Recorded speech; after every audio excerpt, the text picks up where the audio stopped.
क्या हो दोस्तों, अगर टक्कर दो यूरोप के खूबसूरत देशों की हो, एक तरफ हो यूरोप का खूबसूरत देश नॉर्वे और दूसरी तरफ ही नेचुरल ब्यूटी से भरा हुआ देश आइसलैंड हो। पूरी दुनिया में अगर दोस्तों नेचुरल ब्यूटी से घिरे हुए देशों की बात आएगी तो उसमें नॉर्वे और आइसलैंड का नाम तो हर बार शामिल किया ही जाएगा। तो चलिए दोस्तों, आज इस वीडियो में हम इन दोनों ही खूबसूरत देशों को आपस में पूरी तरह से कंपेयर करने वाले हैं। इस वीडियो में बहुत सारे क्राइटेरियाज के ऊपर ही बात होने वाली है। एक तरफ दोस्तों नॉर्वे अपनी कमाल की खूबसूरती के लिए, अपनी ग्रीनरी के लिए और साथ ही अच्छे खासे खूबसूरत लोगों के लिए पूरी दुनिया में जाना ही जाता है। तो वहीं दोस्तों आइसलैंड अपने खूबसूरत झरनों के लिए, अपनी आइसक्रीम के लिए और यहाँ के ईमानदार लोगों के लिए पूरी दुनिया में जाना और पहचाना जाता है। तो चलिए वीडियो में आखिर तक बने रहिए और कोल्ड ड्रिंक यार अभी से तैयार रखो। Open eye, feel the waves cut through me, hypnotized. सबसे पहले दोस्तों हम बात करेंगे नॉमिनल जीडीपी के बारे में। किसी भी देश की तरक्की का सीधा ही पता चल जाता है इस एक चीज को देखकर। 2020 के ताज़ा आंकड़ों के अनुसार नॉर्वे देश की दोस्तों टोटल नॉमिनल जीडीपी है 443 बिलियन यूएस डॉलर। इस हिसाब से दोस्तों ये देश पूरी दुनिया में रैंक करता है नंबर 30 पर। तो वहीं दोस्तों आइसलैंड इस कमाल के देश की टोटल नॉमिनल जीडीपी है 24 बिलियन यूएस डॉलर। इस हिसाब से दोस्तों ये देश पूरी दुनिया में रैंक करता है नंबर 104 पर। नॉर्वे की दोस्तों जीडीपी का 64% हिस्सा सर्विसेज, 34% हिस्सा इंडस्ट्रीज और 2% हिस्सा एग्रीकल्चर के काम से आता है। तो वहीं दोस्तों आइसलैंड की जीडीपी का 73% हिस्सा सर्विसेज, 22% हिस्सा इंडस्ट्रीज और 5% हिस्सा एग्रीकल्चर के काम से आता है। जीडीपी ग्रोथ रेट की बात करें तो दोस्तों नॉर्वे की जीडीपी ग्रोथ रेट है ताज़ा रिपोर्ट के अनुसार 1.3%। तो वहीं दोस्तों आइसलैंड की जीडीपी ग्रोथ रेट है 4.7%। हालांकि दोस्तों गौर करने वाली बात यह भी है कि आइसलैंड की ग्रोथ रेट इसलिए इतनी ज़्यादा है क्योंकि ये बहुत ही ज़्यादा छोटी इकोनॉमी को मेंटेन कर रहा है। अब दोस्तों आगे बढ़ते हुए इससे भी ज़्यादा मेन क्राइटेरिया के ऊपर हम बात करेंगे और दोस्तों ये खास क्राइटेरिया है जीडीपी पर कैपिटा का। नॉर्वे की दोस्तों जीडीपी पर कैपिटा है 82,711 यूएस डॉलर और इस हिसाब से ये देश पूरी दुनिया में रैंक करता है नंबर 3 पर। तो वहीं दोस्तों दूसरी तरफ आइसलैंड इस देश की टोटल जीडीपी पर कैपिटा है 57,955 यूएस डॉलर। इस हिसाब से दोस्तों आइसलैंड की रैंकिंग है पूरी दुनिया में नंबर 13 की। आगे बढ़ते हुए दोस्तों अब हम ज़रा बात करेंगे एरिया के बारे में। नॉर्वे ये बेहद ही खूबसूरत और शांत सा लगने वाला देश दोस्तों कुल मिलाकर फैला है 3,85,207 स्क्वायर किलोमीटर के एरिया में। और एरिया के हिसाब से दोस्तों नॉर्वे पूरी दुनिया का 67वां सबसे ज़्यादा बड़ा देश भी है और इसके एरिया में दोस्तों 5.7% हिस्सा तो सिर्फ पानी है। वहीं दूसरी तरफ दोस्तों आइसलैंड इस बेहद ही शांत से लगने वाले देश का टोटल एरिया है 1,02,775 स्क्वायर किलोमीटर और एरिया के हिसाब से दोस्तों ये देश पूरी दुनिया में रैंक करता है नंबर 106 पर। हालांकि आइसलैंड के टोटल एरिया का दोस्तों 2.7% हिस्सा तो सिर्फ पानी है।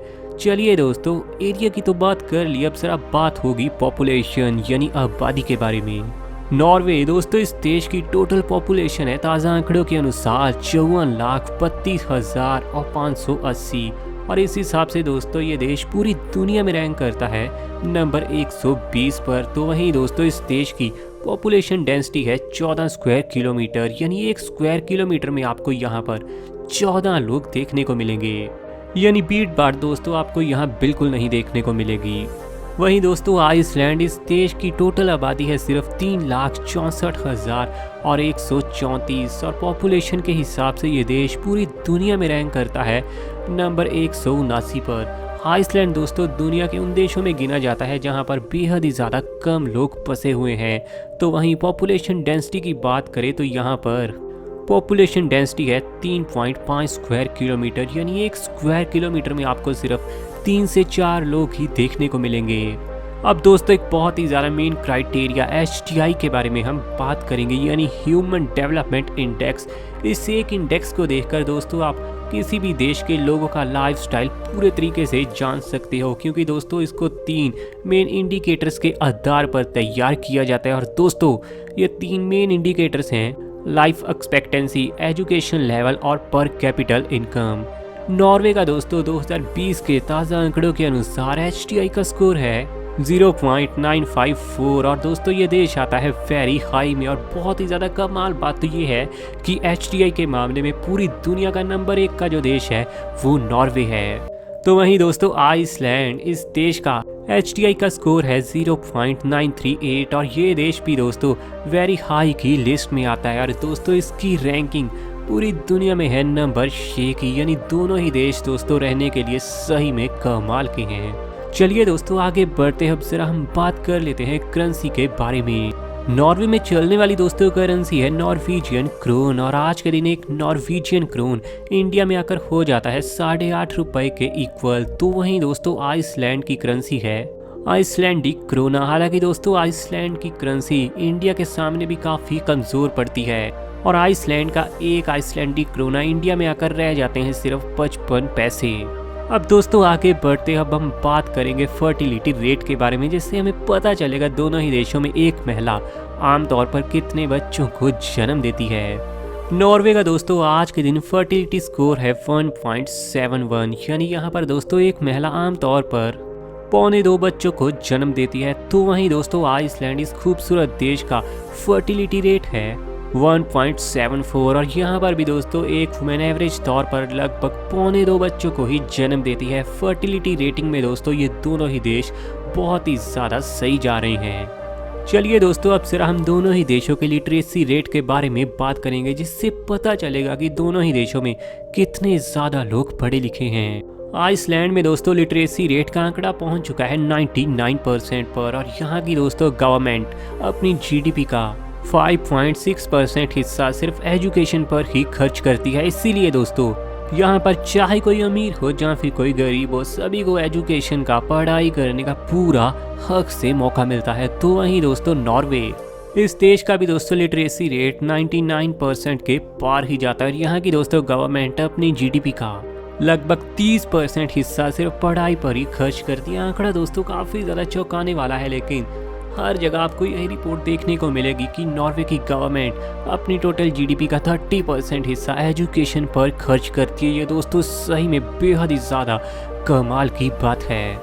अब दोस्तों आगे बढ़ते हैं, ज़रा हम बात करेंगे अनएम्प्लॉयमेंट रेटिंग के बारे में। नॉर्वे में दोस्तों आज के दिन अनएम्प्लॉयमेंट की रेटिंग है 4.60%, यानी हर 100 लोगों के पीछे आपको 4.5 लोग ऐसे देखने को मिलेंगे जिनको कोई भी काम नहीं मिलता नॉर्वे में रहते हुए। आइसलैंड में दोस्तों आज के दिन अनएम्प्लॉयमेंट की रेटिंग है 2.74% की, यानी हर 100 लोगों में से 3 लोग यहाँ पर भी यार बिना काम के आपको देखने को मिलेंगे। चलिए दोस्तों अब जरा हम बात करेंगे पॉवर्टी रेट के बारे में। वैसे तो दोनों देश बहुत ही ज़्यादा तरक्की में आगे बढ़ चुके हैं और शायद ज़्यादा लोग सोचते होंगे कि यहाँ भला कौन गरीब होगा, लेकिन दोस्तों जितना ज़्यादा ये देश आगे बढ़ चुके हैं उतने ही ज़्यादा ये देश महंगे भी हैं। 2018-19 के ताज़ा आंकड़ों के अनुसार नॉर्वे में दोस्तों पॉवर्टी रेटिंग पहुंच चुकी है 7.7% पर, यानी हर 100 लोगों के पीछे 7 से 8 लोग काफ़ी ज़्यादा गरीब हैं दोस्तों नॉर्वे में भी। तो वहीं आइसलैंड, इस देश में भी दोस्तों आज के दिन पॉवर्टी रेटिंग पहुंच चुकी है तकरीबन 8% पर, यानी दोनों ही देशों में दोस्तों गरीबी दर बहुत ज़्यादा हाई भी नहीं है लेकिन बहुत ज़्यादा कम तो बिल्कुल भी नहीं है।